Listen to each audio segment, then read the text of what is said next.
On se rend compte qu'en fait, on ne sait rien du Kava en Nouvelle-Calédonie. Est-ce que les Nakamal sont des lieux de deal? Non, ben c'est un fantasme, pas plus qu'une boîte de nuit ou même qu'un lycée.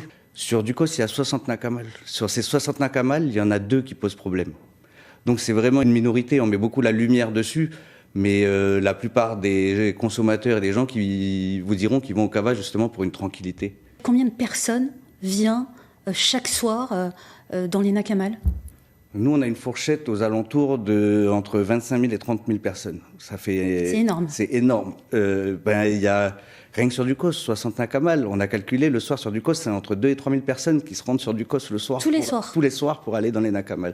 Donc c'est une vie, c'est une partie de la vie calédonienne. Pour l'activité des Nakamal, ça rapporte quoi à l'économie calédonienne? Aujourd'hui, c'est un grand point d'interrogation. On ne sait pas. Les seules données qu'on a, c'est qu'il y a en valeur pour 1,1 milliard qui rentrent en cava brut en Nouvelle-Calédonie. On voit que c'est taxé à 14%, donc ça fait à peu près 150 millions de taxes à l'entrée.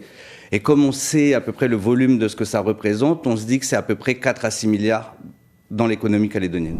Et donc aujourd'hui, on traficote avec salon de thé ou bar à jus, mais il n'y a pas vraiment de patente ou de code APE Cava. Mais vraiment là, on se rend compte qu'en fait, on ne sait rien du Cava en Nouvelle-Calédonie.